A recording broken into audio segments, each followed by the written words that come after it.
Hello, DawgNation. I am Brandon Adams. This is DawgNation Daily, the daily podcast for Georgia Bulldogs fans, presented by Breda Pest Management. We're in a great mood today. I'm going to tell you why in a moment. Look, we've been doing this for a long time around here, and some of you have been following Georgia longer than I've been alive. And when you get that kind of backstory with a team, there are just certain narratives that just stick with you a little bit. And one of those for the last few years has been about Georgia's need, believed by many of us, to transform its offense. And I think one of the ways in which we've kind of hoped that would materialize is with big-time playmaking recruits signing up to be a part of what Georgia's doing. And look, it's like the old line from Field of Dreams, a movie that I love. Many of you do there as well. If you build it, they will come. I think that's kind of the order that this kind of goes in when it comes to college football there as well, that if you want the elite recruits to come, you got to build something that draws them in. And there is evidence that Georgia, I believe, has done that. And this is a fun thing. So we're going to start the show with something really fun today. We'll get into Kirby Smart and some of the stuff that he said last night related to a concern that Georgia fans have going into the game Saturday against Missouri. Mike Griffith stops by. We'll give you early thoughts on some of the big games of the weekend. This is actually a very busy, big slate for games here this weekend. So we'll give you some thoughts on some of those, including the games we'll be picking as a part of Go With The Flow, presented by R.S. Andrews on Friday. We'll clarify the status of Luther Burden a bit. Burden, the 5-star. We told you about him yesterday. A little cryptic, maybe considering I don't know what he's considering. It just didn't seem like he maybe was too happy there at Missouri. I think some folks have suggested, there's a chance that might be the case. Well, he's clarified things here a little bit. We'll give you that ahead of the game on Saturday. And I think we're going to have a really good time today. So we're happy to have you with us for it. 2 fingers in the air. Hashtag go for 2 in 22. That's the mission that Georgia's on. We don't know how it's going to end, but we know that's the journey. And we know that's the path we're all going to follow here as Georgia tries to get national championship number 2 in the Kirby Smart era here in the year of 22. And we're having a good time with all of that. So join us for today. It is DawgNation Daily, the daily podcast for Georgia Bulldogs fans, presented by Breda Pest Management, and it begins right now. Today's episode of DawgNation Daily is brought to you by Breda Pest Management, the official pest control of UGA Athletics. Presented by DawgNation.com. This is DawgNation Daily, the daily podcast for Georgia Bulldogs fans. Here's your host, Brandon Adams. So I'm going to do something off the top of the program that I don't often do. I'm going to be very negative for a moment. And I'm going to try to take you to as dark a place in the not too distant past for Georgia as I possibly can. And we're going to go here for a specific reason here today. Because I think to fully appreciate what happened for Georgia last night, I'm talking about the specific context around it, I think you have to go back to a pretty bleak time in this program's history to understand why last night was really fun. It was not all that long ago that a lot of us had some major concerns about the Georgia offense. I think in the year of 2019 on the field, Georgia's inability to score points cost it a chance to be more of a factor in the postseason story. They just were less than the very best teams in the country. And I would say deficiency on offense. Y'all know I was not a fan of the James Coley offensive system. I like Coley as a dude, I think, and I certainly think he was a very good recruiter for Georgia. But the offensive system he was running just didn't work.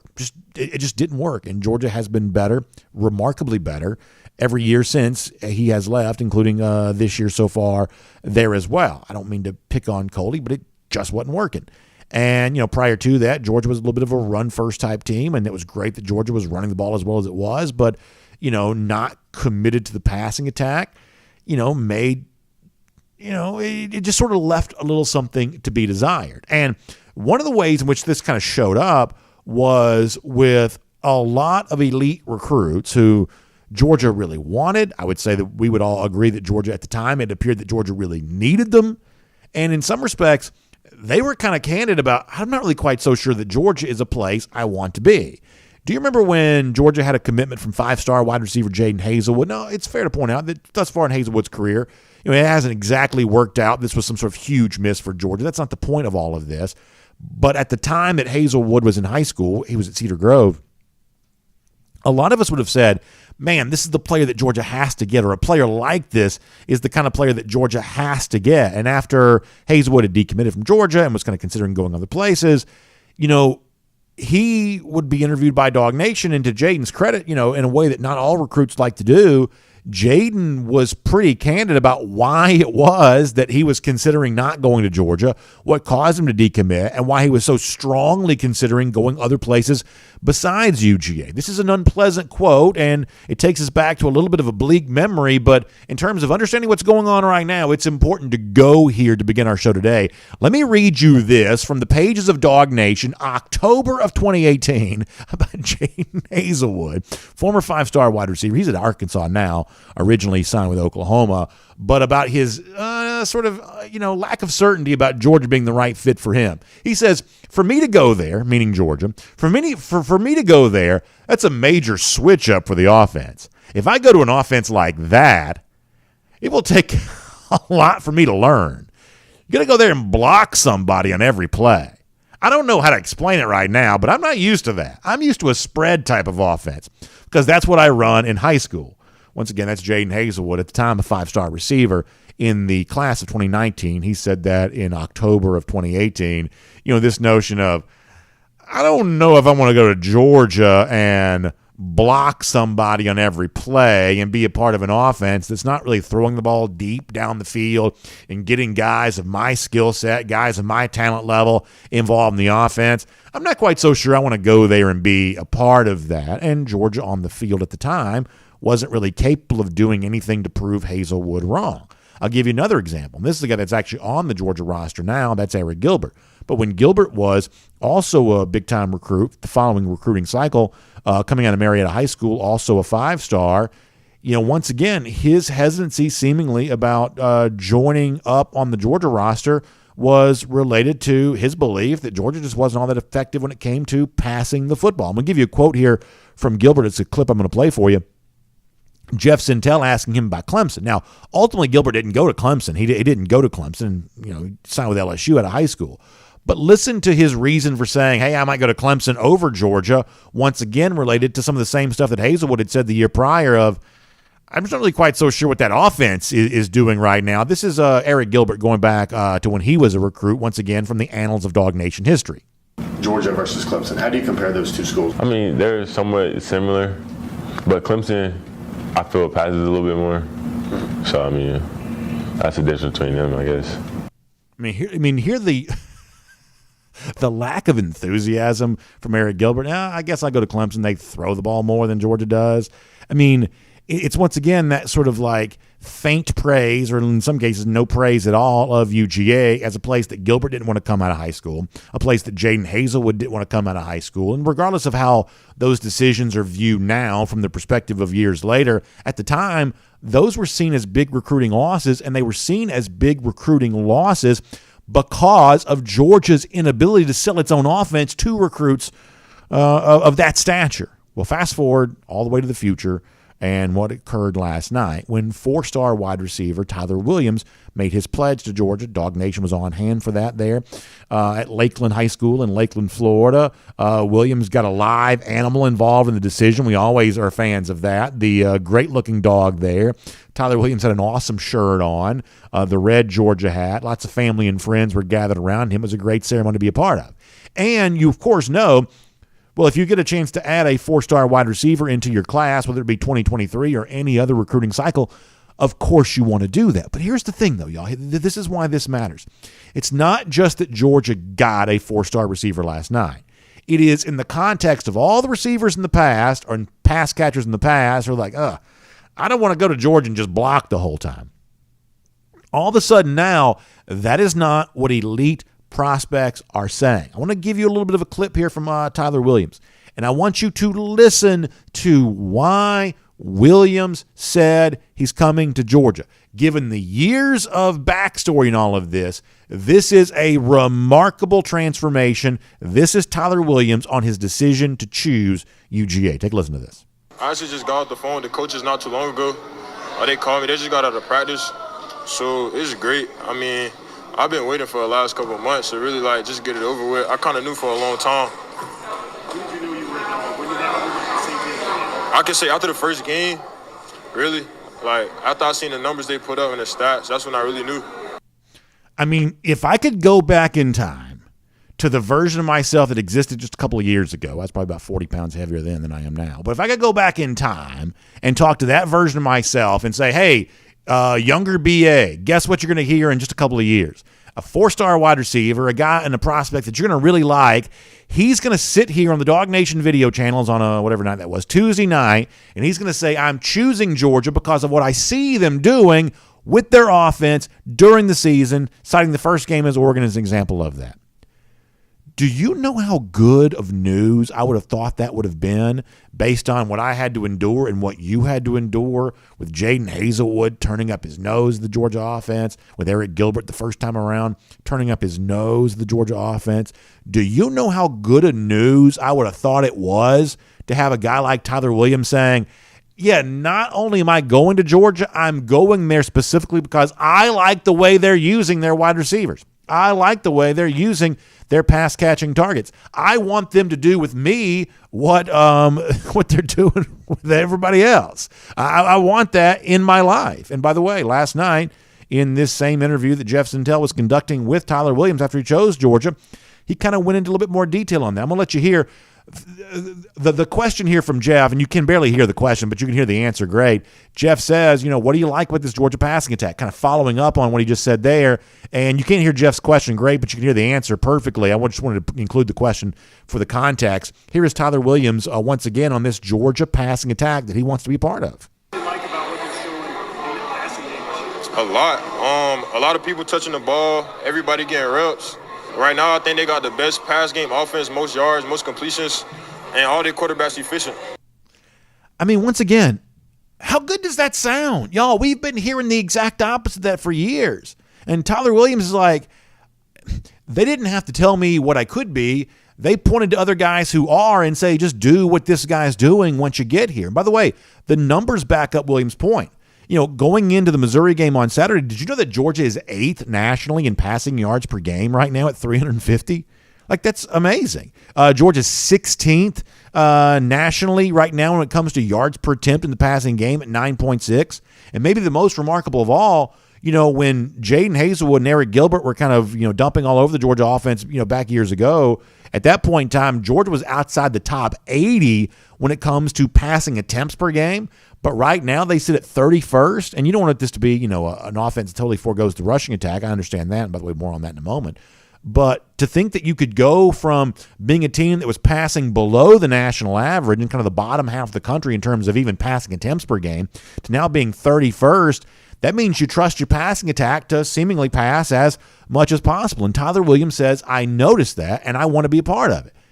Now, that's really awesome news, and it made the Williams thing really fun last night. But if you're a skeptical guy, here's what you might say, or a skeptical person.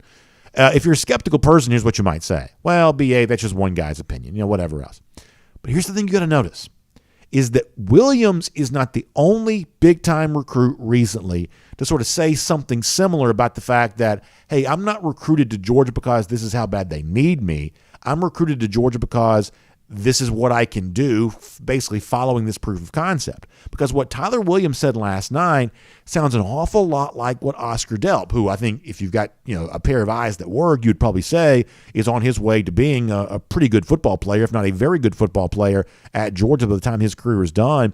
Once again, his reasoning for choosing Georgia last year, and he told us this himself, his reason for choosing Georgia was not, this offense is so bad I can dominate from day one. It's no, I see what others are doing in this offense, and I want some of that for myself there as well. Oscar Delp from a year ago sounding an awful lot like Tyler Williams did last night. I mean, it really just came down to where I'm going to get developed the most and have the best opportunity to make a name for myself and really kind of get the ball. And I think that Georgia has developed offensive line, developed defense, and every week in practice I'm really going to be getting reps against the best players in the country, and I think it's really going to make me a better player in the long run. And I love what they're doing with Bowers so far this year, and how they're going to use us together in the future, I think is really going to be a cool thing. I mean, once again, let that last sentence really hang in the air and really pay attention to that. A guy like Delp says, I like how they're using Brock Bowers right now. I don't have to use my imagination of how they might use me. I like what they're actually doing in real life on the field each and every Saturday. That is a tremendous transformation for the Georgia offense. Now, let me kind of wrap all this up by saying this. if you've ever tried to change anything about yourself, here's the thing you know. Change is just really, really hard. And so when your favorite football team undergoes a dramatic change over the course of a couple of years, you need to notice it. I don't think that Georgia would have won the national championship last year had the change not taken place. And I don't think that Georgia would be in the position that it is right now if that change wasn't still taking place. That Georgia went from, kind of a, I just hate to say it like this, but kind of a mediocre offense. A couple of years ago, Georgia was barely scoring 21 points per game in SEC play. That is a mediocre offense. And yet, over the course of a couple of years, they've kind of pushed the boundaries now where they're scoring in excess of 40 points per game. They're passing in excess of 300 yards per game. They are, among the most explosive offenses in the entire country. You don't have to take my word for it. Oscar Delp said he saw it last year. Tyler Williams said he sees it, and he said that last night. This is a dramatic transformation. It's a change for the better for UGA, and it might just be getting started. My name's Brandon Adams, and this is DawgNation Daily, the daily podcast for Georgia Bulldogs fans. We're presented today by Breda Pest Management, and we're happy to have you with us no matter how you join us live on video, starting at 9:45, DawgNation.com, and on the DawgNation app. 10 a.m. after that, Facebook, YouTube, Twitter, Twitch. No matter how you join us on video, we're just glad you're here. Whether it be live or watching it later, whatever else, we're just glad. Speaking of that on-demand product, podcast works the same way. Apple Player, by the way, speaking of bleak times in the past, since that moment a couple of weeks ago when the Apple Player wasn't working, I think since then it's been really strong. So hopefully that continues to be that way. And if it's not, y'all let us know. But so far, so good on that. So if you're joining us via podcast, we really appreciate that. Apple, Spotify, the Google Player, whatever your mechanism is. Thanks for doing that. Radio Noon, Athens Sports Radio 960 The Ref. I was on 960 this morning. We're actually have a little bit of a shout out for 960 The Ref before our show is done today too. So we love our radio partners there in Athens. Always fun to be with all of them, and fun to be with you as well. And our ability to do this made possible because of our great sponsors like our friends at Breda Pest Management. They're the official pest control provider of UGA Athletics, which is a really good thing, and you want to trust them because that's who UGA trusts. But here's the other thing there as well. When you've got the kind of resources available to you like Breda does to be trusted by Georgia to take care of Sanford Stadium and all those athletic venues there around campus there at the University of Georgia, that's also a level of resources and strength they can put to work for you, not just taking care of you when it comes to bugs and critters and things like that, but also taking care of what I'm guessing is probably your biggest need right now, because I know it's my biggest need. That's more money in my pocket. Stuff is just more expensive than it used to be. And for a lot of us, that's true for our pest control provider there as well. That termite service. Listen, in Georgia, you got to have it. Those of you who are homeowners, you already know that. And that termite service that you have, it's just expensive. It just gets more and more expensive. So when you make the switch to Breda Pest Management, they're going to put more money in your pocket just for making that choice. That's what they're able to provide for you. They've got, a business that's been around since the 1970s. They've got more than 100 employees. They have a lot of strength, and they leverage that strength for your benefit, putting more money in your pocket. So check them out online, BredaPest.com. That's BREDA, BredaPest.com. Make sure you check them out today. Great to have them here with us today on DawgNation Daily there as well. We will check out Mike Griffith here in a couple of moments. Mike will give us some thoughts on Georgia traveling to Columbia, Missouri, Como as they call it, as the Dogs return back to SEC play on Saturday, and obviously a stretch of SEC games coming up after this. How do the Dogs, look as they're preparing for all of that? Mike will tell us about that here coming up in just a little bit. Before that, though, I'm going to go around the doghouse, and I think it's interesting. And I guess this is probably the definition of irony. I'm probably not always great at defining certain words, but I believe this is ironic. I just started the show and did, 12 minutes or so on an unbelievable, unforeseeable transformation for the Georgia offense. That at one point in time, there was this really meager passing attack and big-time passing weapons, pass-catching weapons. Didn't want to be a part of it. And just notice what's happening around you, Dog fans. I said just a moment ago that all of a sudden now you do have, elite guys, Delp from last year, Williams from last night, other names you could cite, who are choosing Georgia, and they're explaining the reason that they are choosing Georgia because Georgia's been so effective at throwing the ball to guys who they believe look like them. Well, lo and behold, now that that's happened, all of a sudden the other side of that coin, seemingly there's a little concern related to that. Georgia is a very effective passing team right now, but what about the rushing attack? Seems like that's a lingering issue for some Georgia fans. We've certainly talked plenty about that. We've talked about the role that running backs play in that. We'll do that more this week included. But also there's this thing, and I've seen a lot of this. My job as a person who speaks to Georgia fans every day is to be aware of what Georgia fans are thinking and what they're saying. And I take that part of my job really, really seriously. And one of the things that I know is a lot of you have been saying, hey, what's going on with Georgia's guards? What's going on with that interior of the offensive line?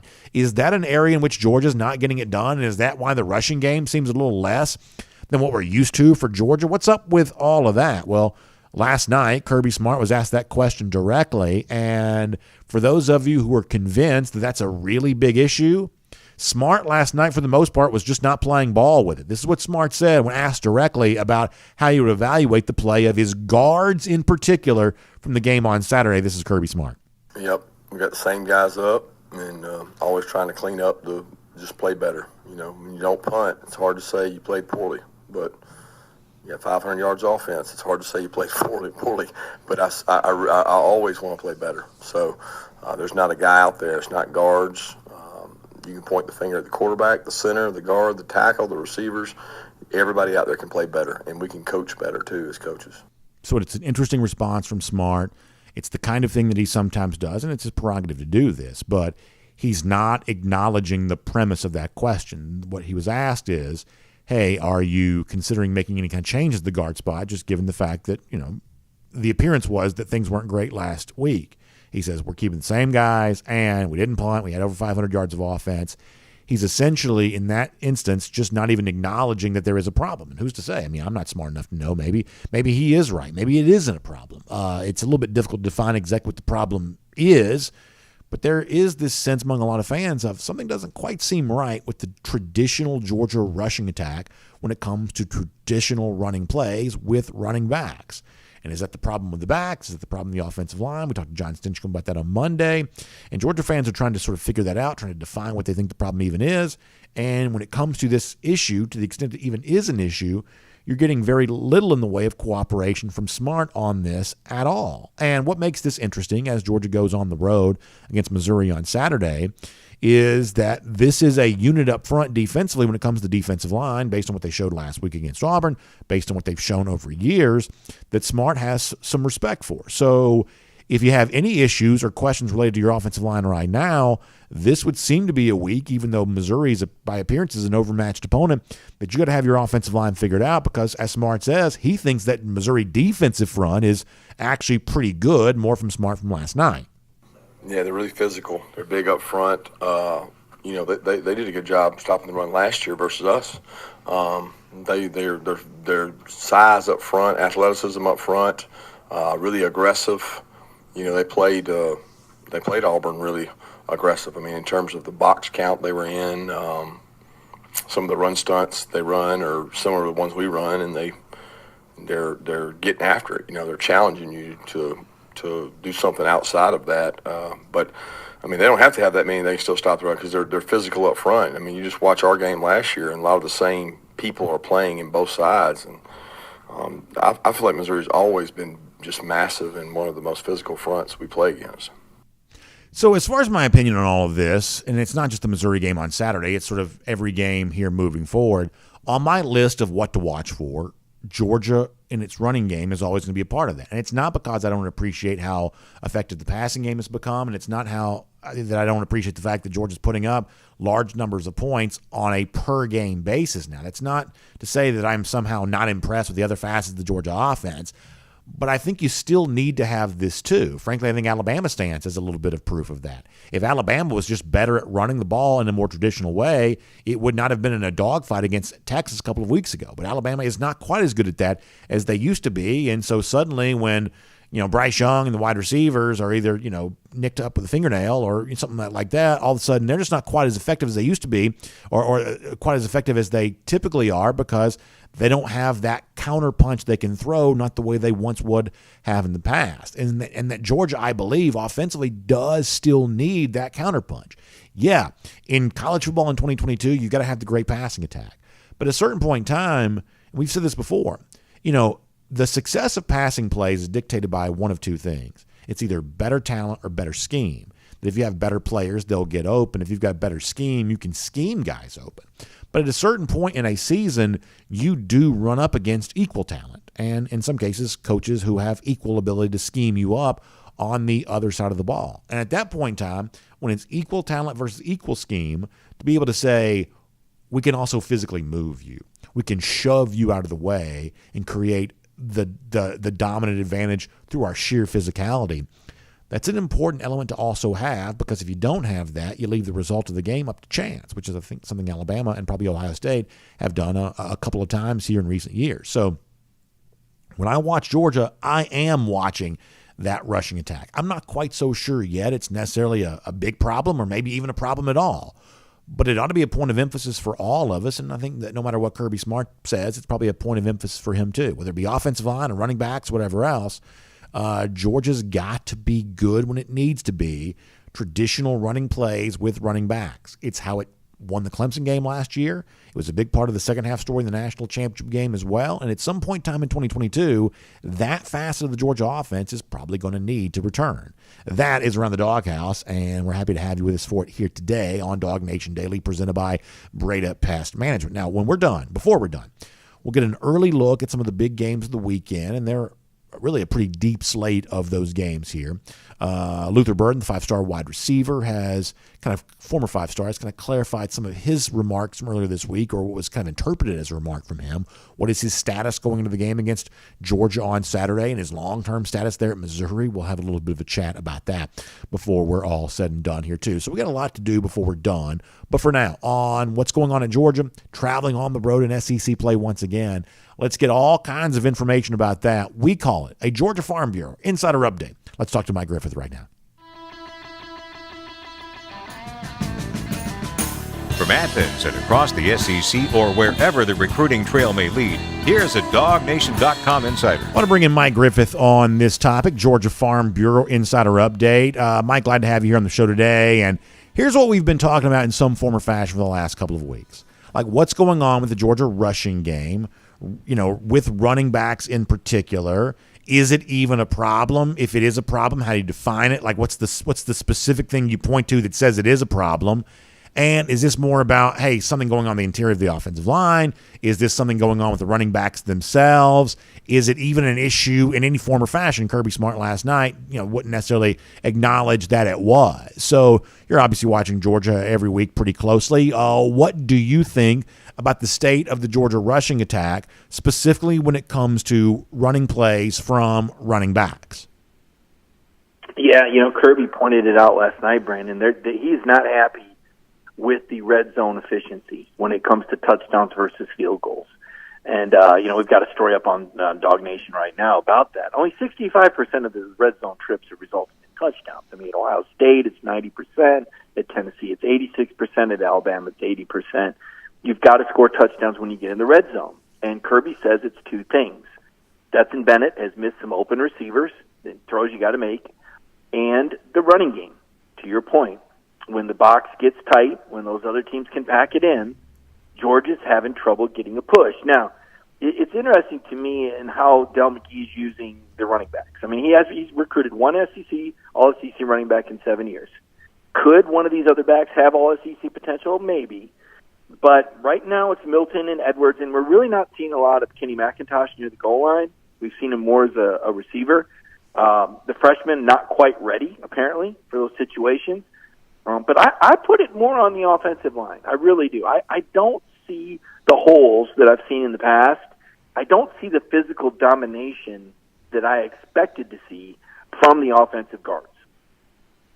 Yeah, I don't completely disagree with you. I don't. But I also feel like I'm seeing certain moments with certain backs at certain times. And the way I describe this to the audience of the day is, I'm sitting there, and of course in the press box you have to be, professional, and so I'm not cheering or anything like that. But when you feel like you're on the verge of seeing an exciting play, you do sit up a little straighter, or you lean in a little bit more. And I kind of find myself, on a running play here and there where I do kind of stiffen up a little bit to think, oh, maybe something big's about to happen. And a couple of times it sort of feels like it just doesn't. So, look, I'm not smart enough to evaluate this. I'm not breaking down film. I'm not a former coach. It's not what I do. But there are a couple of moments in which I do kind of find myself thinking, ooh, big run's about to come. And for whatever reason, it's just not materializing right now. And I don't know that I put that on the offensive line. Yeah, it's hard to say. And to your point, I still remember covering Barry Sanders when I was in Michigan. I would go to Lions games and talk about edge of your seat. I mean, every time that guy touched the ball, you felt the electricity, and you were literally on the edge of your seat. So I know exactly what you're saying. I guess if the people can do the chair dance, we can do the chair goal line run, Brandon. But I think part of that has to do with how they're kind of coached. I mean, you always be patient, wait for holes. I remember talking to Swift one time about 3 years ago, and Swift was a really neat guy. I used to really enjoy talking with DeAndre. And I said, man, you guys on your goal, I forget what the percentages were on 3rd and 1 or 3rd and 4th and 1, and I ran these numbers, and they were just pathetic. They were really bad in short yardage net. And I said to Swift, how come somebody just doesn't go in there like a missile, man? I said, I just wonder, are you guys just not built for that? And I swear to God, Brandon, it was almost like DeAndre took I almost said a bad word, almost took that stuff personal, because he started being like the goal line. Like Swift was like, all right, you want to see? And he hit the line, like a rocket ship, right? And that's sometimes you just want to say that. Sometimes, and when you're a running back, and listen, I'm the Al Bundy here, high school running back. I mean, there was no greater feeling than just going into that line at 100 miles an hour and not even caring what was on the other side. But these backs that they have are so doggone skilled that they want to be patient. They want to trust the block. They want to wait for something to develop. And I think these other teams are just doing a great job. Sanford, FCS school, being quicker off the snap, getting low, and taking away these running lanes. And so this whole concept of being patient and waiting, it's not really working for you. So I want to see more of the Bear Alexander lead block. I want to see more of that brute power electric football run with just bodies in front, bulldozer style. That hasn't been Georgia's way because a lot of what they do is determined at the line of scrimmage and even in play, right, when they run the RPOs. So when you line up and try to play that way, you're really not giving yourself many options.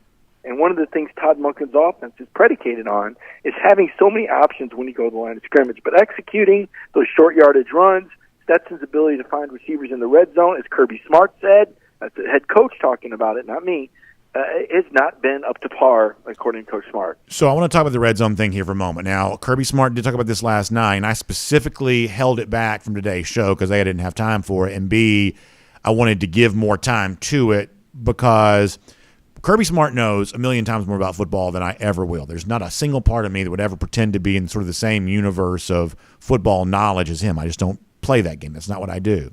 But I'll tell you this with great confidence, Mike. What he said about the red zone last night, if he believes that he's going to run his way to great success inside the 20, he's just flat wrong. Georgia's been trying that for years. It's never worked. Go back to 2018. This was one of the highest scoring teams in the SEC, but they were one of the worst teams in the country near the goal line because they were just trying to maul people at the line of scrimmage. And when the field gets smaller, it gets easier for the defense. I heard what Smart said about the red zone last night. With all due respect to a man who knows infinitely more about football than I do, he could not be more wrong about his assessment of what's going to fix to the extent there even is a red zone issue for Georgia. Smart couldn't be more wrong about that. They are not going to run their way to glory inside the red zone. You do have to throw the ball. You have to be more aggressive inside the 20. And you know what? I don't have a problem putting more of that on Bennett. You have to make your most precise throws in the red zone because you're throwing into a tighter, smaller window. The best throws you make have to come on the short field because there's just less green grass to operate on. But, teams that are great in the red zone over the course of a long season. Ohio State does have some rushing touchdowns in the red zone right now, but teams that are great over the course of a long season will be great with the passing game in the red zone. So if Georgia's going to dramatically improve its red zone fortunes, Mike, I am confident that's going to come through the air and not on the ground because they've tried the ground stuff on the red zone before, and it just doesn't get it done. Yeah, it's tough. And there's no doubt about it, Brandon. When the other team can put 7-8 guys in the box and if you don't have that Herschel Walker back, and let's be honest, they haven't had a true great power back probably since Gurley in terms of just being able to just dominate. I think Zamir was respectable, but I wouldn't put him in that same category. I think Kendall Milton, I don't think Kendall's 100% yet. He missed 2 scrimmages. I think he's fine enough to play, and I think he's good. I mean, my goodness, he's averaging 5.6 yards a carry, and he's got the longest run by a running back this year. But it's not the same Kendall I saw last year. I think we'll see better out of Kendall Milton. What I've seen Georgia do well is Stetson near the goal line has scrambled a couple of times. Yeah. Now, Kirby doesn't want him extending the ball out, as we saw, K.J. Jefferson, That's right. game-changing play, Missouri. So Stetson's got to be a little bit better with the ball security and how tightly he carries it. But I've been very impressed with how Stetson has made plays near the goal line off the scramble. Now, I think you're right about that. I do think a running quarterback is a red zone weapon. I think you're right about that. And I think the K.J. Jefferson play has probably been shown in every meeting room and every team in the country in terms of if it's not the last play of the game with 0 seconds on the clock, do not extend that football because the risk of that is obviously pretty great. How about, just a larger picture going into Missouri on Saturday? Georgia has been amazing on the road for quite some time. When you compare that to a team like Alabama, whose road performance is nowhere near as good, I think it speaks to the fact that Georgia is making it look easier on the road than it actually is. Do you think that continues on Saturday? I do. I think that, you had another, I'm just going to say it. I just can't play along with this Kent State is good thing, Brandon. I just can't. It's just because they're not. They lost 33 to. They had a lackluster game. I don't know why that's hard for Kirby to say, look, we didn't play a good football game. But, we had over 500 yards. We didn't play. Look, you didn't play good. You did not play to the standard. They will play to the standard for a couple of reasons. One, Missouri's a threat. And I know, cue the laugh track right there. But Missouri will load up, and they will force Georgia to go downfield. We saw that last year. I mean, if Stetson doesn't complete a 4th down pass, they're losing to Missouri after 1 quarter in Sanford Stadium. That's what it took last year. So Missouri understands the formula. They got a lot of those same guys back. They're going to plug the line of scrimmage. They're going to make Stetson make some throws. He's going to make those throws. They're going to make those catches and runs, and I think they'll run away from Missouri. But it's going to be tough to get the ground game going. I don't know what the weather looks like in terms of temperature. I don't think any type of hurricane precipitation follow you out that way, Brandon. Yeah, I think it's supposed to be great weather. Honestly, this is one of those days, Mike, where I think that Georgia is very happy to be several hundred miles from home because the weather in the Midwest, which is where Como is far better than it's expected to be down here in the Southeast. No doubt. And so I think, as long as there's not bad weather, I think Stetson Bennett's going to have another 300-yard passing performance and remind everybody why, he's one of the top 5 Heisman candidates. I think, if Arian Smith will be back, then, Kirby's talked about that he's been in practice. Not sure about A.D. Mitchell, but, oh, by the way, Darnell Washington's still on your team. And if Kenny Mack's back, that guy's got the most catches. I think they're going to be able to throw it around the yard on Missouri. I really do. I don't know if he's going to solve the run game, red zone issues, but he probably won't have to. I see some quick strike, long touchdowns, because Missouri's going to force that. They're going to force that, just like they did last year. They're going to make Stetson throw over the top, and I think he's going to throw over the top. So here's what I can tell you, and I'm speaking as a fan here for a moment. I'm just sort of glad to have SEC play upon us. Like with the Kent State game, I said this to some of a video on it a moment ago. Sometimes things aren't necessarily a bad harbinger of doom, nor is it a good springboard to the future. Some days it's just sort of a date on the calendar, and I think that's what the Kent State game was. I don't think it proved anything one way or another. I don't think it's an opportunity for Georgia to use. I don't think it's a negative data point against Georgia. I think it's just a thing that happened and you move on from it. And frankly, it's just a lot more interesting. Even if Georgia's like a 28-point favorite, it's still an SEC opponent, and it's going to be next week against Auburn. And then for the foreseeable future, I think, 7 games over the course of the next 8 weeks, all against SEC foes.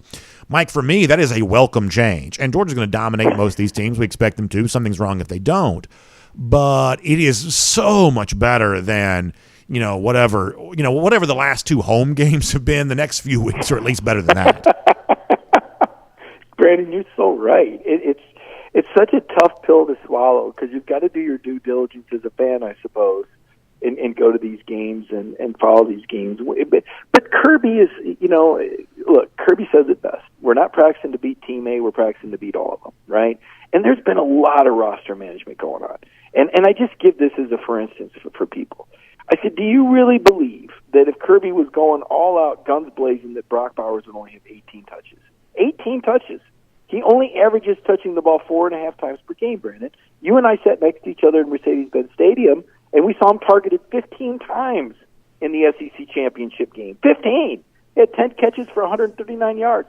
So Kirby's being careful. He's playing young guys. He's developing depth because they don't have the same sort of championship depth that they had a year ago. And the only way guys like Beer Alexander get better and Amarius Mims is with repetitions. They may not be among the best at their position, but these are opportunities against the Samfords, against the Kent States, against South Carolina, for that matter, in the fourth quarter, to get these guys the quality reps so that as the season progresses, when you have attrition, you have a capable player. And thank goodness, because now, it would appear, that you're going to be out without yet another defensive back. Is Tyke Smith ready to step up? Does Kirby have to juggle? And Chris Smith plays there and a different safety. David did. We just don't know how you compensate now for the loss of a defensive back who we assume will be suspended after the DUI charges Sunday morning. All right, let me get one final thought from you here in a moment, Mike. Before that, let me remind folks, this is our Georgia Farm Bureau Insider Update with Mike Griffith here on DawgNation Daily here today. And obviously, I'll be outside the state of Georgia here this weekend, but I love being in Georgia, love living in Georgia, doing my life here, raising my family here. And let me tell you who else loves that there as well. It's the great agents and employees of Georgia Farm Bureau there as well, because they're always the home team. That means they're Georgians just like you. They're in communities just like yours. They're taking their kids to high school football games on Friday just like you're doing. They're doing youth sports on the weekend, going to church on Sunday, all those things that we do right here in our great state. Georgia Farm Bureau agents and folks are doing that same thing there to you. So it's a great resource for you to think about when you're thinking about your home insurance, your auto insurance, those things that you need to protect the home, the thing that protects you, the vehicle that gets you to work each and every day, those important pillars of your life. You need protection for them. That's what Georgia Farm Bureau provides. They're always the home team. You can find them online.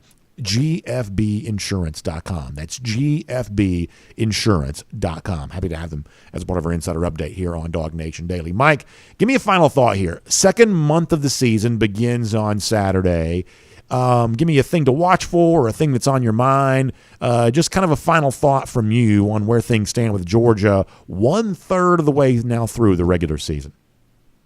It's a program that's evolving, right? Todd Monken has done an incredible job rewiring the offense around Stetson's strengths.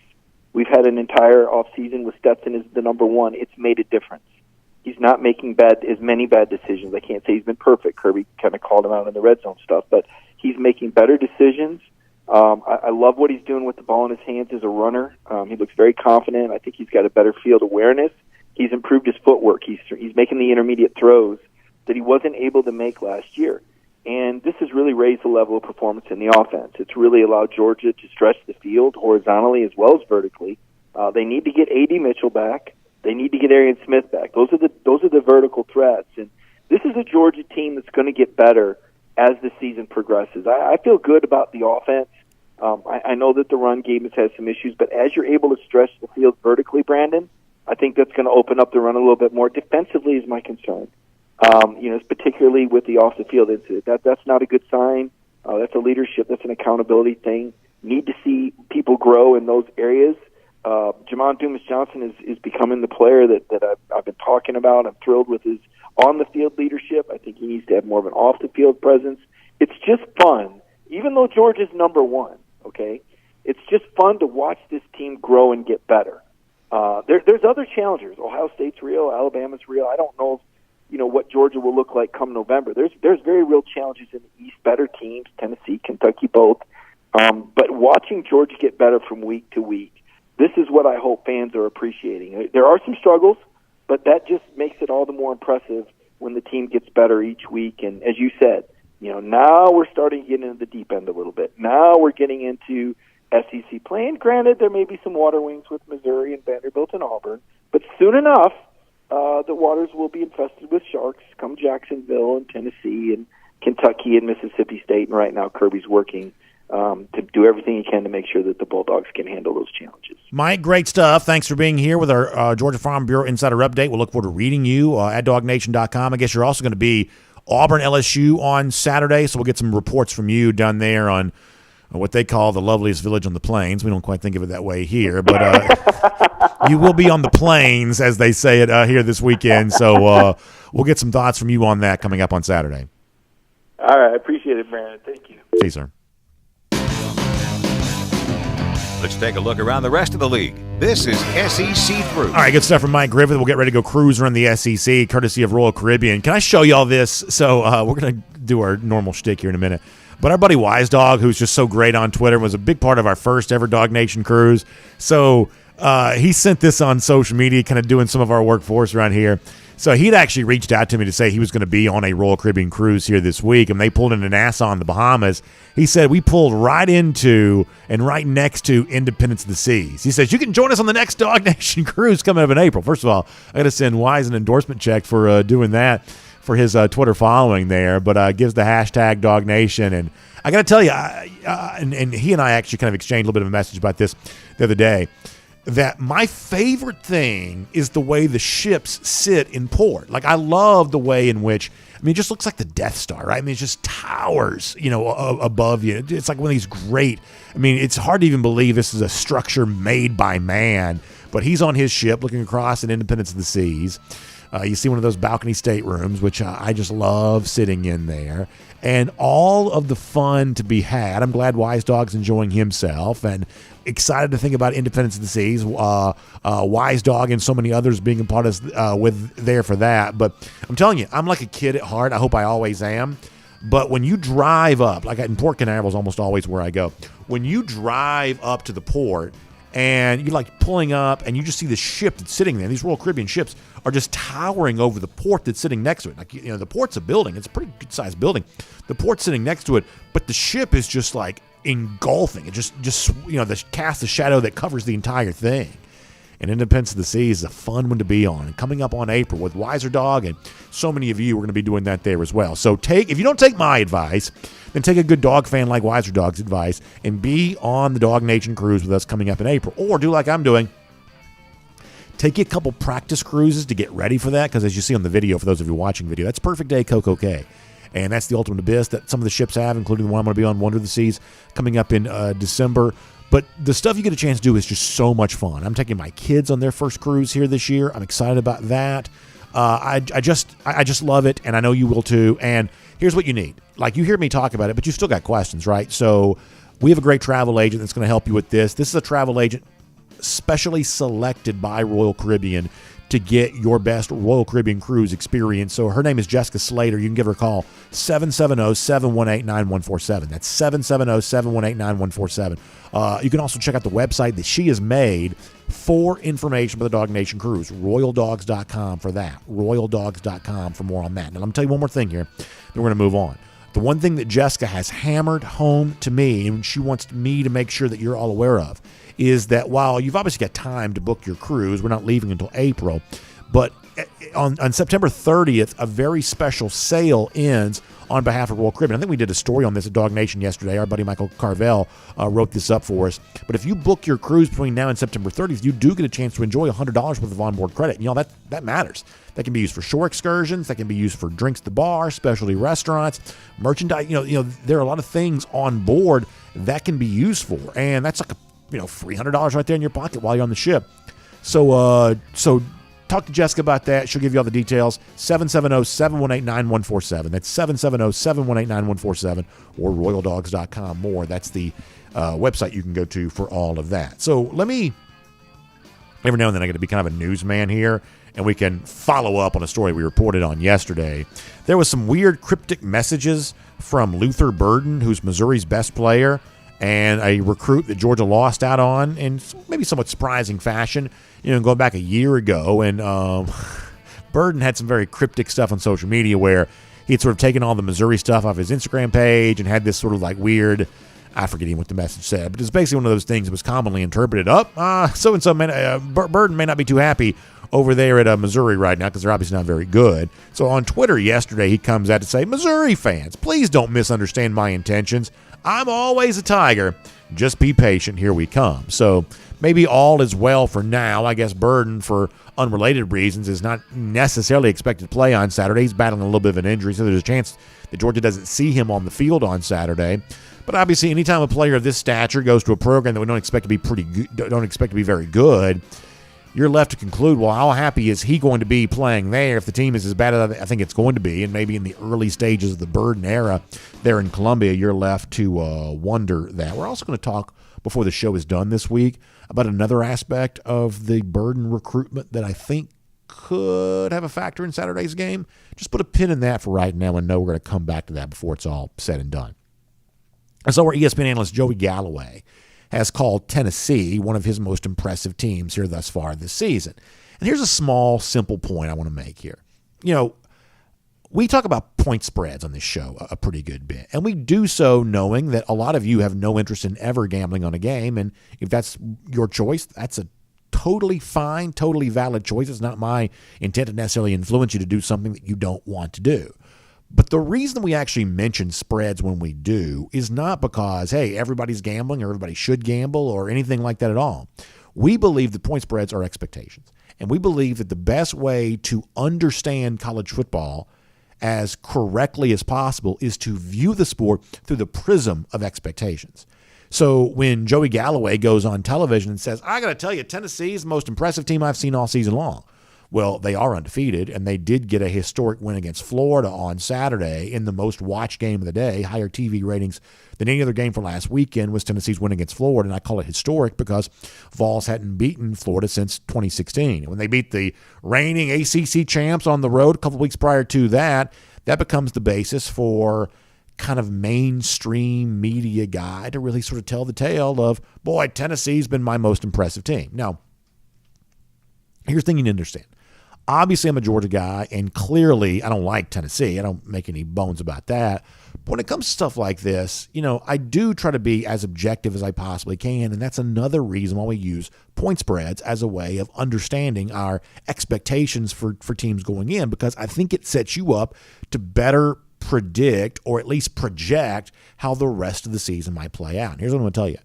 The Joey Galloway's statement about Tennessee is greatly overstating what the Vols have done thus far this season. Yes, they did win at Pitt earlier this year, a team that beat it a year ago. But the fact of the matter is, last year in year one of Josh Heupel, Pitt was a road favorite at Tennessee, whereas this year that scenario had flipped itself, and Tennessee was about a touchdown favorite on the road at Pitt. In other words, based on expectations, Tennessee only did about as well as it was expected to do at Pitt earlier this season. And yeah, Tennessee got the win against Florida on Saturday, but actually, relative to expectations, they were supposed to win by double-digit points. They didn't do that. They actually underperformed what the market sort of thought they were going to do. And even if you didn't bet on the game, that still matters, because here is what it leads me to conclude. And you heard me say this during the offseason a lot about Tennessee. I knew in the summertime that Tennessee was going to be pretty good. And I told you that here on the show. The question I was asking myself out loud then, and I asked you directly, those of you who listen, is there a chance that Tennessee's even better than we think? Could they take a game they're supposed to win by a touchdown? Could they win it by 2? Could they take a game they're supposed to win by 10 points, find a way to win it by 17 points? Could they actually exceed expectations thus far this year? The answer to that question has been no, they haven't been able to do that. They are a good team. They may go 10-2. But I haven't seen anything yet from Tennessee that makes me believe they're a real threat to challenge Alabama third Saturday in October or at Georgia coming up in November. They're just not there yet. They may be the third best team in the SEC. We'll find out more about that when they travel to LSU next Saturday. But for now, in terms of being a real threat to the teams that are clearly slotted above it, I don't see any evidence right now that's the direction that Tennessee is heading. And then I'll finally mention this as part of our cruising around the SEC, courtesy of Royal Caribbean. We do sincerely send out our prayers to folks down in Florida, including the Florida Gators. I'll just call them the Florida Gators for right now. I won't say what I typically say. Including Florida, obviously South Carolina, and all those folks, because they are in harm's way potential when it comes to weather, and you're seeing a lot of schedule changes related to this. Let me give you just a couple of these, and this is not a complete list. I don't even know if I know the complete list, but Florida, Eastern Washington is not going to be in Sunday. South Carolina State's also moving there as well. Kind of reminds me of when Georgia played at South Carolina on Sunday in 2016. Remember how weird that was? That game's being moved there as well. UCF is moving its game. South Florida is moving its game. I haven't heard anything yet about Florida State, Wake Forest. Maybe there is a change on that. I just don't know that one yet. That's a good question. but we're obviously watching a lot of this kind of stuff right now. So stay close on that. You care about these games. You kind of planning your own schedule around watching Georgia on Saturday night. Just know there are some changes. There's going to be some Sunday football. A lot of this happening there down in the Sunshine State. Some of this over in South Carolina there as well. So keep your eyes on a lot of that. And for a lot of the games played in this part of the country, which Georgia is not this weekend, but for a lot of the games played in this part of the country, you're going to have a little more rain than normal there as well. And that could be a pretty big factor there too. We'll make that cruising around the SEC courtesy of Royal Caribbean. And, of course, as a way of kind of previewing what we're going to be doing this weekend, let's give you a snapshot here of some of the big games of the weekend. And speaking of point spreads, we'll do this from a point spread perspective right now. These are early thoughts from me. I'll give you my official predictions before the week is done. But here's just some early thoughts right now. We'll call these our MyBookie best bets. You see Georgia, huge number against Missouri. You've heard me say that the best time to plant a tree was 20 years ago. Well, the best time to bet Georgia-Missouri was on Sunday because that line was a little softer then than it is now. 28's a key number. Number was underneath 28 earlier this week. Keep your eye on Alabama at Arkansas on Saturday. I think this is a fascinating game. You'll probably agree with this. And I think it's fascinating for a number of reasons. Alabama has not been good in true road games. They just haven't been. Not good against Texas earlier this year. Not good at Auburn last year. Florida, you've heard me say all this. Lost on the road to Texas A&M last year. So can they go on the road and cover a 17-point favorite against an Arkansas team that emotionally might be in a flat spot here? Now you're typically not flat to play Alabama, but Arkansas should have won last Saturday against Texas A&M and didn't for two very weird reasons. The 14-point swing on the fumble at the goal line, the field goal doinking off the crossbar or the upright. So you emotionally kind of wonder what kind of spot Arkansas finds itself in. And I realize I just said that Alabama has not been great in road games lately, but this is typically the time on the calendar and the kind of game that Alabama typically dominates.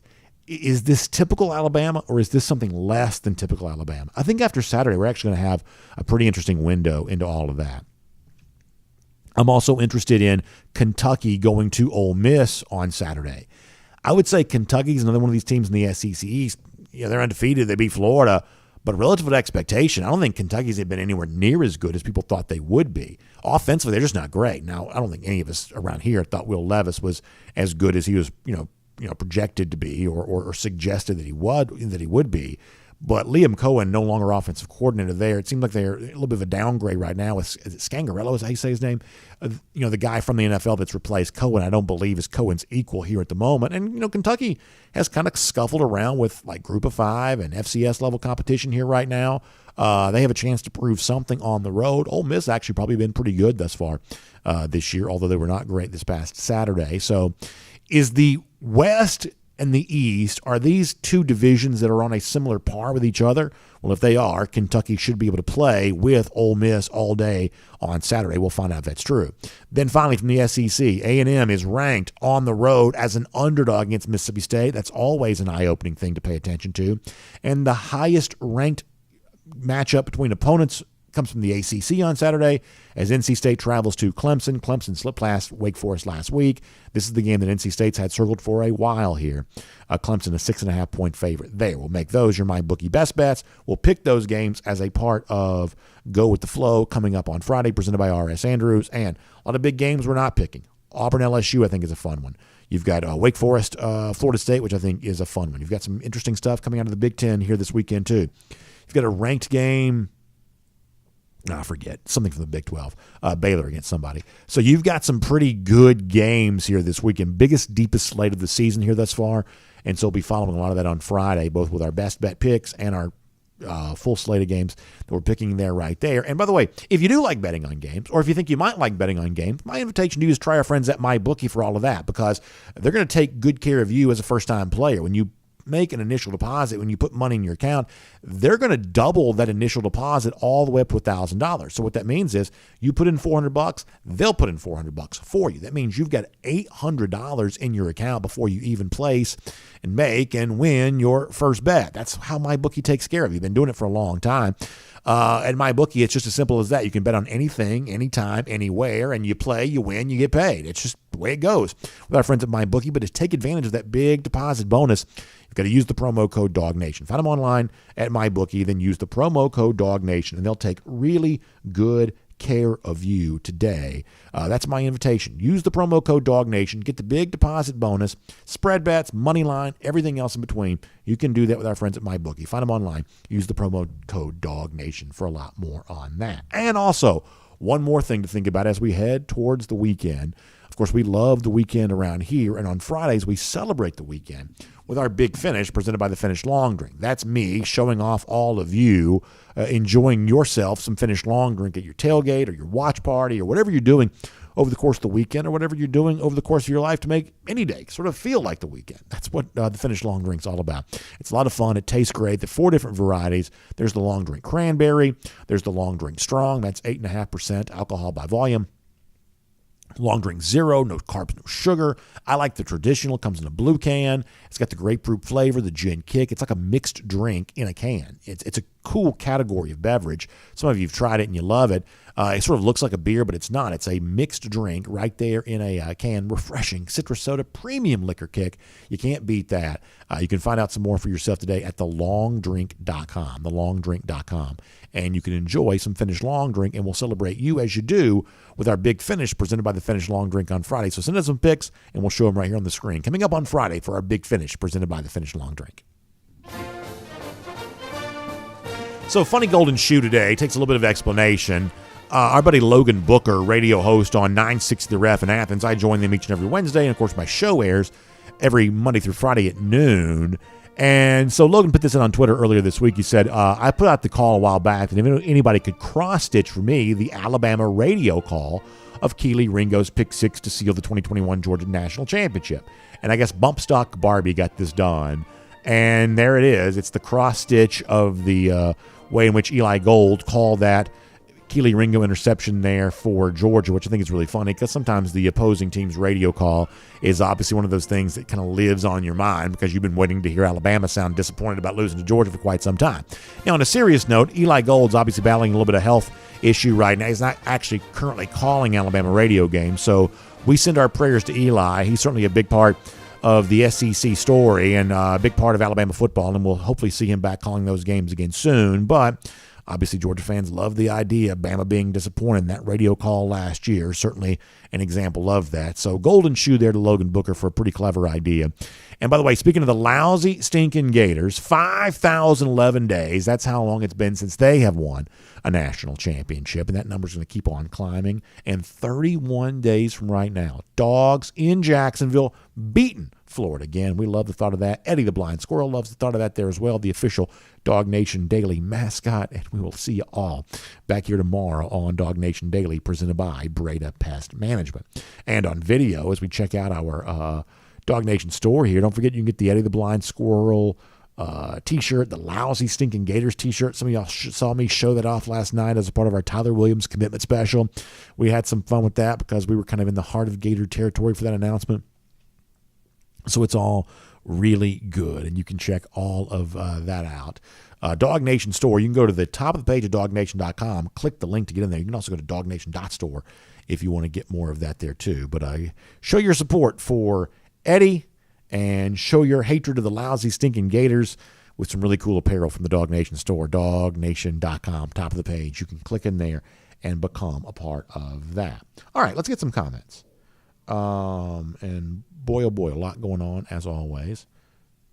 All right, so this is Michael Carvel here. It says, UGA trivia game, identify players by their necklace. All right, let's see a couple of those. Is that Ryan Davis? Trouble, Ryan Davis? There you go. All right, good. This is fun. Is that looks like an M. Is that Kendall Milton? Oh, 2 M's. I'm sure I'm blanking on the alliterative name here. Not Malcolm Mitchell. He no longer plays for the team. Who is it? Micah Morris. There you go. Former 4-star offensive lineman. That's a great thing. This is a good idea. Anything else? All right, last one coming up right here.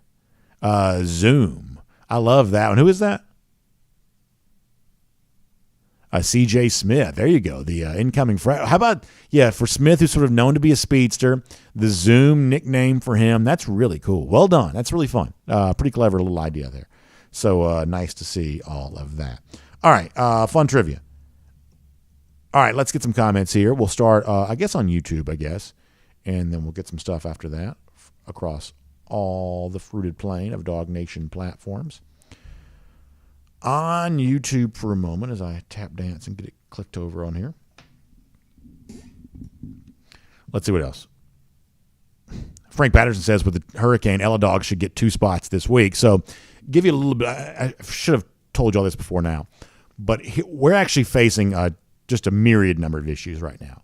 So apart from the hurricane, there is the need to travel to Columbia, Missouri on Friday, and that requires air travel, which means I'm a little bit beholden to the flight schedule that I could get, which means we're flying out on Friday morning. So we're actually pre-recording Friday's show. Now, I know that sounds less than what you come to expect, but we're doing it Thursday afternoon. So it's not like it's not like we recorded it 6 weeks ago. We're going to record it Thursday afternoon to run it on Friday. So we are trying to negotiate with Ella's people about seeing if she can join us on Thursday afternoon. I say that kiddingly. But we're going to see if we can get Ella on Thursday afternoon because of the hurricane, because of all of that. One way or another, you'll hear from Ella on DawgNation this week, I believe. But we're going to try to get her on the Thursday pre-record to air as a part of Friday. She's also very busy covering the hurricane this week, too. So we're going to try to do all of that. But I should have told you this before, but we are working to get the Friday show figured out. Jordan Harris editorializing about what he thinks may have gone on with Luther Burden, which is very funny. Alex Waller enjoyed that. Could be that's the case. But here's the thing, though. You see this with Keyshawn Butte at LSU. It's like, supposedly he got a bunch of NIL money to stay at LSU, not transfer. At least that's what the rumor was. He looked as unhappy as he could be that Sunday night game against Florida State. So even if you're getting the big NIL money, it's still not fun to play on a bad team because football's dangerous. Like, you can go out and get hurt in a football game at any point in time. The idea that I'm out here, putting my life on the line for a team that's, going to lose by 100 points. They got destroyed by Kansas State, for goodness sakes. Now, Kansas State just beat Oklahoma, so maybe that's not too embarrassing. But that's the thing. It's like, even there are a bunch of NFL guys who are making tons of money, and they're miserable playing on a bad team because there is still a physical risk associated with playing football, and it doesn't feel good to put your life on the line for a team that you don't think is worth it. That to me is just human nature, for sure.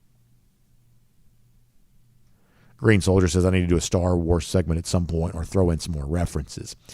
Yeah, maybe so. I guess what I mentioned the Death Star today, I should probably do that. So I'm one of those guys that I classify myself as like a big Star Wars fan, but I'm not big Star Wars fan as defined by the internet. You know what I'm saying? Like there are big Star Wars fans now. Like, I thought I knew a lot about Star Wars because I've seen all the movies and sort of, generally speaking, kind of know all the plot points. But I mean, like, when you see like the Star Wars fandom that exists on the internet, like I have no business being a part of that conversation at all. I don't know 1/10 of what, the internet knows about Star Wars. I'm just sort of a person that's sort of seen the movies. But our family, we're a big Star Wars family. We haven't started the Andor thing yet. Is that good? Is the Andor thing good? Do y'all like that? We haven't started that.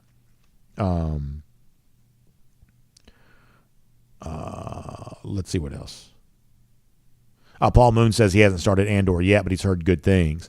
Yeah, I wonder, like, for some reason, and maybe I'm just wrong about this, like, we're very, we have a very child-centric home in that, like, we don't watch a lot of, with our children. We're pretty careful about the kind of content, we consume or allow them to consume. So, like, the Andor thing seemed a little bit more adult-oriented. I don't mean, like, adult. I mean, like, just, adult, right? Like, like, to me, Rogue One is the least child-friendly Star Wars movie, I would say.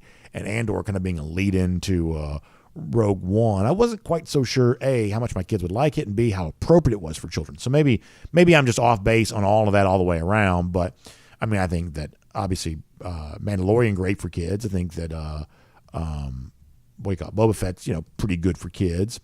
But the Andor, I thought, the Obi-Wan thing was, fine for kids. The Andor thing, for some reason, felt a little different than that to me, but maybe I'm wrong. Let's see what else. Kirby's visor says he's trying to do the same with his kids. Yeah, I just think, listen, if we're sheltering them too much, then they have an entire lifetime to make up for what we're not showing them now. Like if in some cases we've made a mistake and we've prevented them from seeing things they need to see, then they can certainly go back and see those things in the future. Goodness knows, I certainly caught up on a lot of stuff that maybe my parents didn't want me seeing back then. But what you can't do is put the toothpaste back in the tube. All right, let's see what else. BA's Cardigan wants to send us some stuff. That's a good question. I don't even know what our mailing address even is. Why don't we try to see each other at a game sometime? That'd be good. That's a good question. I'm not even sure what our mailing address even is. Listen, I'm just lucky I can find my way to work every day.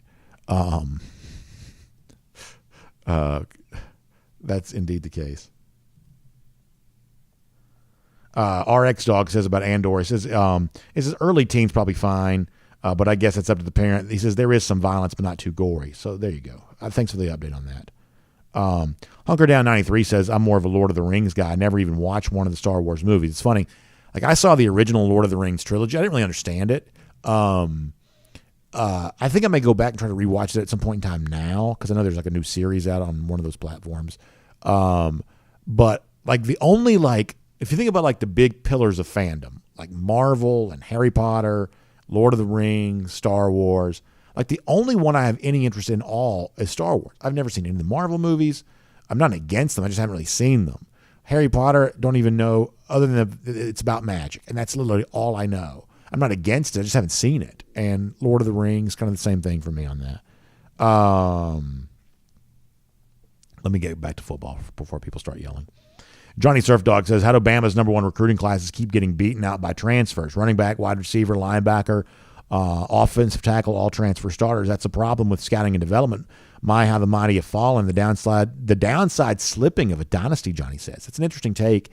And look, here's the one thing I think you can say with some confidence. That in 2021, that cycle, pandemic year of 2020, producing the 2021 class, it was largely believed that Alabama at that point in time had signed the greatest class that had ever been signed. That was what was said at the time. Some people say that maybe Texas A&M eclipsed that this past year, but at the time, that was thought to be the best class of all time.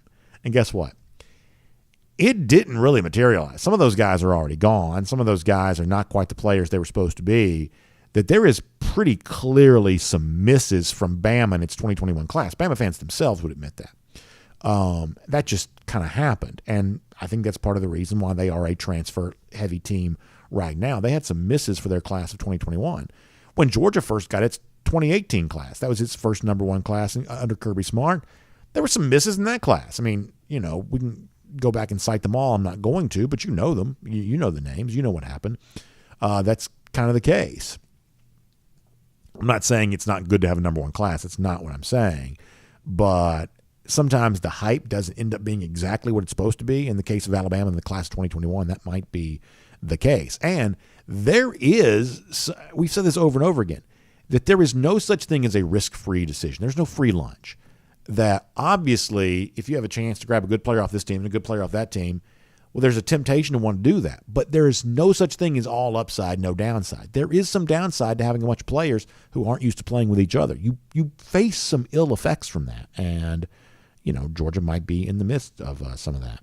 Or not Georgia, Alabama might be in the midst of some of that. Hemingway calls them Saban's band of mercenaries. And look, in some respects, that's kind of true. Let me get some Facebook comments. And then we'll try to do, I'll do some Facebook here, and then we'll try to do one more lap around the comment sections, and then we'll get ready to sign off for today. And Philip Jordan Wells says, what would Jim Cantore do today? Where is he? I saw one of these like diner type things. They have like the signs like, go away, Jim Cantore. It's like the thing you don't want to see, that guy showing up there. So yeah, for the folks down there in harm's way, that's serious stuff. Brandon Griffin says, my son and I are actually driving to the game on Saturday. Hope to see you there. Hope to see y'all there too. Please be careful driving. I'd love to see you. I think it'd be a fun drive. I'm flying, but I almost sort of wish I was driving, to be honest with you. I don't have time to drive it, probably. I'm flying to this one. Michael Carville, our producer, said he thought I was driving. If I had my preference, I would probably just drive, but timing-wise, it just sort of makes more sense to sort of get there. It's really the coming back. Like, if I had my way, I'd take my wife, I'd take my kids, and we'd just drive. And we'd go to, Nashville. I think it's No, you go to Lexington. No, it's not Nashville. It's Lexington. I think you go through Lexington. I don't remember. You basically go through Kentucky. I guess it's not Lexington. That's the other side of the state. I forget where you go. But to get into Missouri, maybe go through St. Louis. I don't think it'd be a terrible drive. It's a long drive, but I don't think it'd be a terrible drive. When we drove a couple of years ago we drove to Fayetteville, Arkansas. One of the most fun things I've ever done. We spent the night in Memphis, got up the next day. Actually, we spent the night twice. Spent the night because we were leaving on a nighttime thing. We spent the night in Tupelo, Mississippi. Next day, went the morning in Memphis, then in Fayetteville. Friday night before the game. It's really fun. Great time. First of all, Arkansas is a beautiful state to drive through. If you flew to Little Rock, I think you'd miss part of it. Like the southwest part of Arkansas on the other side of the I-40 bridge, farmland. You get to the north, I was just say southeast corner of Arkansas on the other side of the I-40 bridge, a lot of farmland. You get to northwest Arkansas, that's beautiful mountains, Lake Ozarks. I mean, it's gorgeous. Easy to understand why Sam Pittman likes it as much as he does, because it's a gorgeous, gorgeous place. Let's see what else. Brandon says he's driving from Colorado. That would be a fun drive. Boy, that'd be a fun drive. I want to drive out west at some point in time. Marcus Chafin says that road work going north is awful. Be prepared. Trying to get all the roads done before winter. My 13-hour ride was almost 16 the other night. Ooh, that's tough, Marcus. You be careful out there, but that is tough. Keith Foltz says, good thing I'm flying. I'd get lost. Yeah, that is the case. That is the case. I am a threat to get lost going anywhere. What else is going on? A lot of folks having a good time here.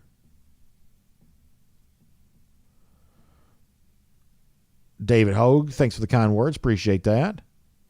Glad to have everybody on board here. Let me go back around the other comment sections for a moment. Spencer Clark says Kentucky's got the worst roads. I'll tell you a place that's not terrible to drive. You think it'd be farther than it is. Like the drive from here to Lexington's not too bad. Like by the time you get north of Knoxville, you're basically there. And it's actually kind of pretty. You get above Knoxville, kind of in the mountains up there, that's actually that's not a bad drive at all. Not a bad drive at all. Jonathan Aaron says, let's face it, if Mullen were to get the Tech job and win 4 games, he would be a godsend and would be able to keep the job for a long time. I think that Jonathan's bringing up a good point. I don't know about Mullen so much because I think that Mullen may want more money than they can afford to pay. But this is where I have to be honest about something. Like everybody acts like the Tech job is a job that nobody wants, and I don't quite think that's going to be the case. Here's what I believe, is that when a coach considers a job, there are two things he considers. Can I keep the job, and can I get another job after the job? And obviously at Tech, I don't know that Jeff Collins is going to be a head coach again, right? It's like if you're bad enough, it's sort of hard to be. Collins certainly could not be an FBS head coach tomorrow based on the way that he performed at Tech. So, Tech can be a career ender from that standpoint.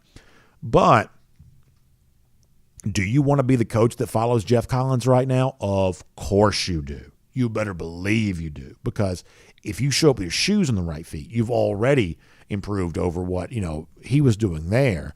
So no better coach to follow than that kind of unmitigated disaster. Like that's the perfect coach to kind of follow. And here's the thing: this sounds like I'm being snarky, but I'm being serious. Tech can't afford to fire you; they can afford to buy you out. So you're going to be there for years. So you're going to have plenty of time to either figure it out or at least get paid.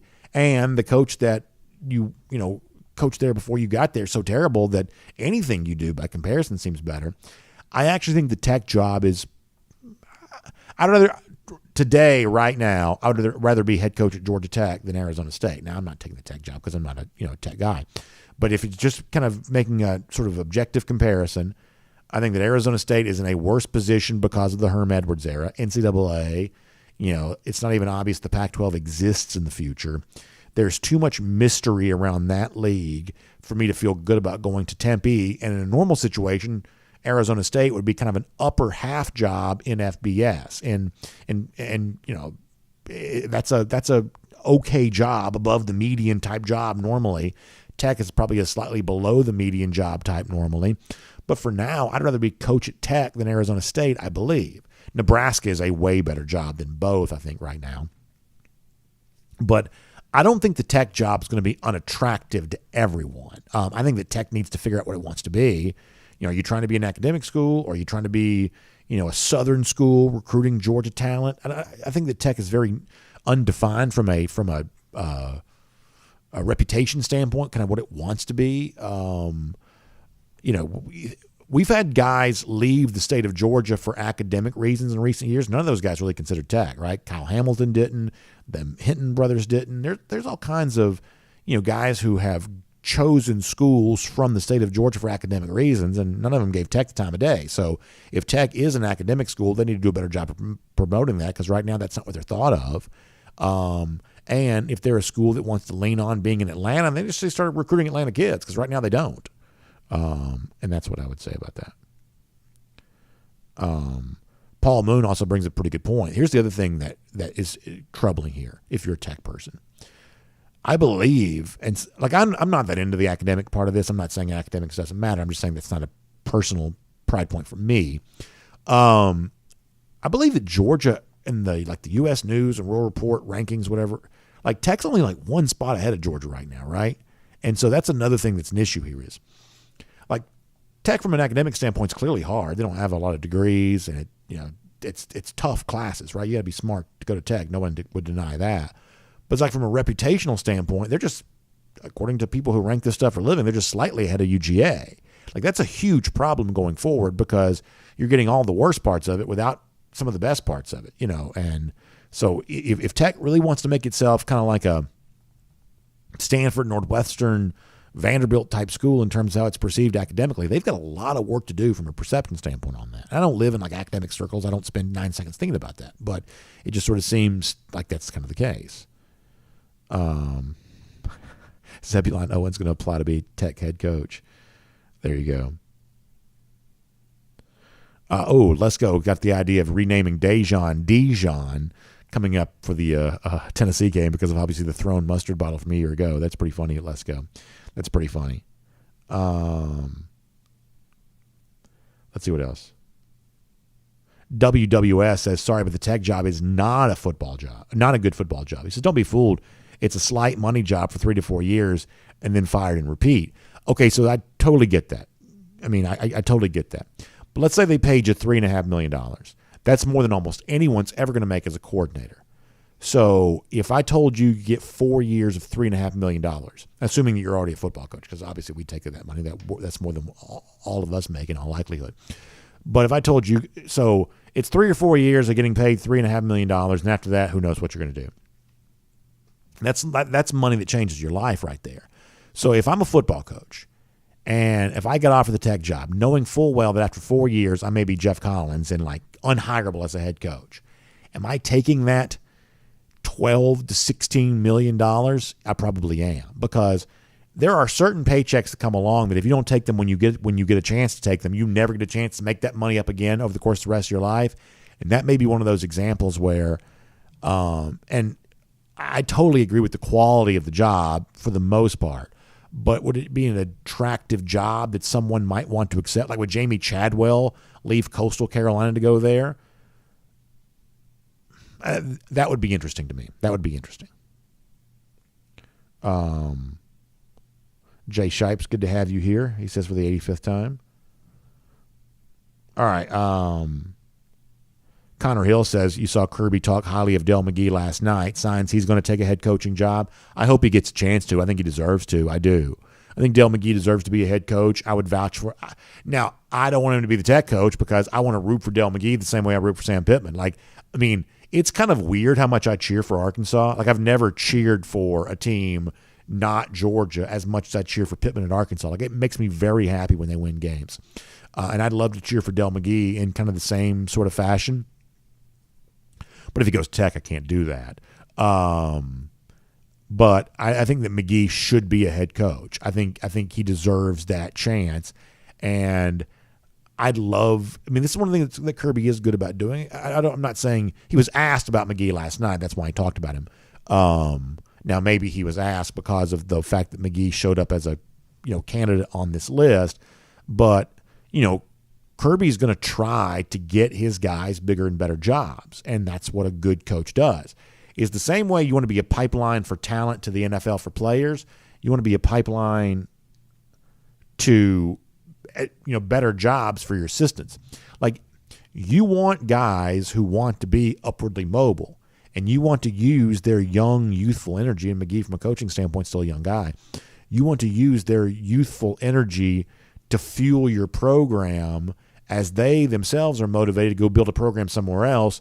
You want to use them while you got them, and that's the way the pipeline of coaches works. I think Kirby really understands that. He himself benefited from that, and he's setting up the same kind of thing here right now. So I hope that McGee does get a chance. We saw a running backs coach leave Alabama a couple of years ago and go become head coach at Marshall. That's Charles Huff's name. I'd love to see McGee get a similar chance. I think he deserves it.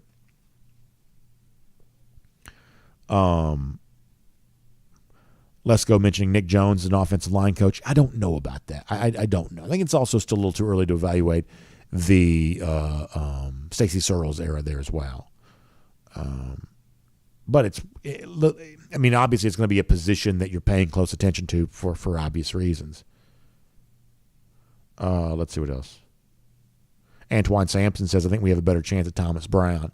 I think Brown is kind of entrenched in those NFL coaching circles now because you saw his name show up on the Tech list. I think that Brown's future probably is in the NFL, I believe. And if that be the case, then that's probably what he's going to kind of lean on. Antonio Jones, appreciate you being here. Thank you, Antonio. Good to see you. Final comments. Facebook here first.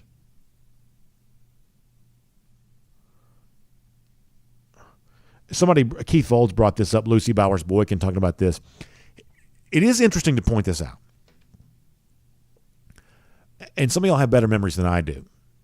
We haven't seen this happen yet, but it's probably going to at some point in time, right?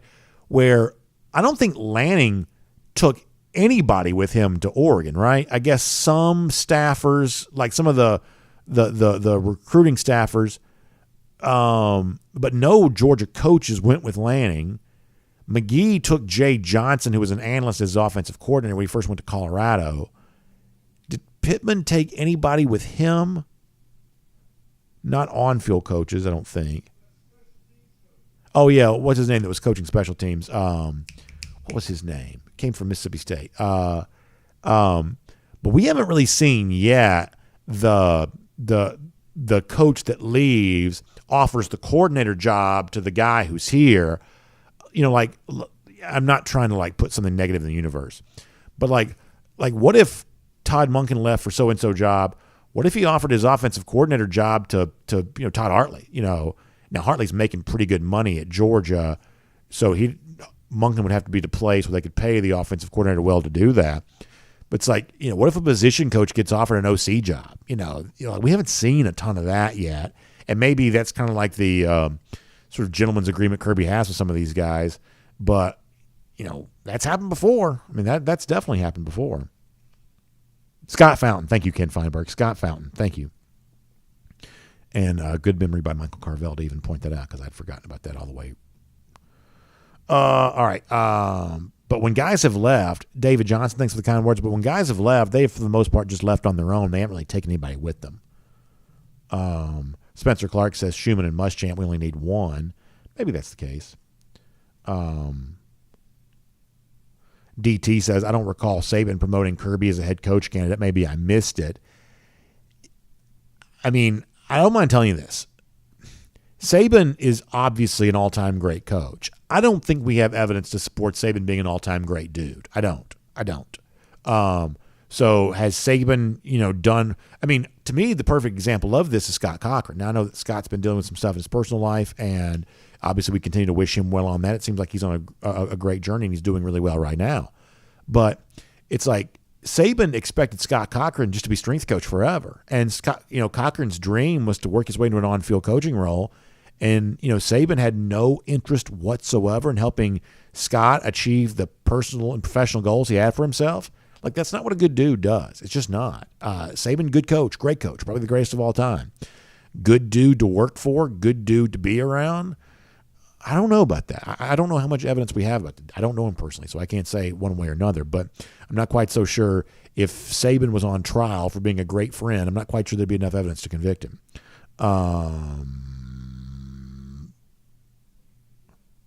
Let's see what else. Cam Hastings, subject of Scott Sinclair. There you go. Jacob Yarbrough says, could we see Jeff Collins going to the Nick Saban Rehabilitation Center for former head coaches? Maybe so. I mean, I think that he would have some value as an analyst. I also think that Jeff Collins is very hireable as a defensive coordinator. I think that Collins is probably a pretty good defensive coordinator, and I think he would be very hireable in that role. So he was kind of a Florida guy prior to this. Could you see him, getting back involved in kind of a Florida situation at some point? Kind of a Saban type thing, like you said, rehabilitation. But while Collins, I think, is unhireable as a head coach, I don't think he's unhireable as a defensive coordinator. I think probably far from it. Somebody mentioned, was it Richard Dees that mentioned this? Deion Sanders at Auburn. So my take on Deion continues to be the same thing. I think that he probably will get a shot at the Power 5. I think he probably should. I don't know that Auburn's a good fit for him, and I don't know that Tech's a good fit for him for completely different reasons. When you're Deion, like Deion has been this incredibly magnetic figure for like almost the entirety of my lifetime. Like, it's hard for me to remember a time that I was a sports fan that Deion Sanders wasn't a figure in my sporting life. Kind of came of age as a sports fan, kind of the late 80s. He was at Florida State. He was very flashy back then, drafted by the Falcons. It was such a big deal. The 90s, in a lot of ways in the NFL, was kind of defined by Deion Sanders. He won a Super Bowl at San Francisco, went to Dallas, caused them to win a Super Bowl. Like, he was kind of the missing piece in a great rivalry back then on both sides. Like, Deion is a huge deal. And Deion, when you're that big of a deal for that long, you're not used to being told no. Like, you're just not used to being told no. My guess is at Jackson State, he just didn't get told no a lot. Hey, you want to try this? Go ahead and do it. You want to do this? Go ahead and do it. But at Auburn, those boosters think they are their own version of whatever Deion Sanders thinks he is, and they're going to try to tell Deion what to do. And I'm not sure Deion's going to like that. And that's just kind of the way Auburn works. Like, if you don't want to be told to do by boosters, then you need to probably go coach somewhere different. And Auburn's just a place where the boosters are going to want to have a big hand in how the program plays out. And at Tech, it's a completely different thing. Deion's going to say, hey, you know what? We need to paint this entire place gold. And Tech's going to be like, the best I can do is this post right here, because they just can't afford it. You know what I'm saying? It's just like, Deion's going to have these like really flashy ideas, grand ideas. Hey, we need to expand this stadium and need to make it twice as big. And Tech's like, we can't afford the stadium we have now. And that's going to get really old really quick. So, I mean, I think that Deion deserves a Power 5 shot. I think he's put in his time. I do. I think he's committed himself to this job, committed himself to football. I think his ability to conjure up interest and attention is a important part of the job here in 2022. But I think he needs to be careful about the kind of place he goes and tries to work at, because for different reasons, certain places just might not be good fits for someone like him, who's traveled a little bit of an unorthodox path to get where he is. David Thomas says Deion is head coach and Tim McCarver is AD. That's really funny. Oh, by the way, thanks to our friends at 960 The Ref pointing this out. Larry Munson would have been 100 years old today. Like, how good does he look in that picture? Both those pictures really much younger than the version of Munson that I saw. I started going to the Georgia Press Box around 2004. That was my first time being in the Georgia Press Box. And, that was still the Larry Munson era. And I remember how big of a deal it was for me just to be in the same room as Munson. Never talked to him. I was, I guess too shy to do that. I didn't really have a good reason to go talk to him. But I just remember when he would walk in, I was like, gosh, that's Larry Munson. There are very few people that I see, and I'm like, oh my gosh, I can't believe that's Larry Munson. But when I would see Munson, that's obviously what I think. And the Munson that I saw did not look the way that Munson right there looked. This was a version of Larry in a much later stage of his life. But my gosh, what a pivotal figure he was for so many of us. And, just miss him so much. And, we can cite a lot of these guys who, had that sort of narrator experience for us. People talk about Vin Scully for the Dodgers. Obviously, those of us who are Braves fans can cite Pete Van Wieren and Skip Carey and Ernie Johnson Sr.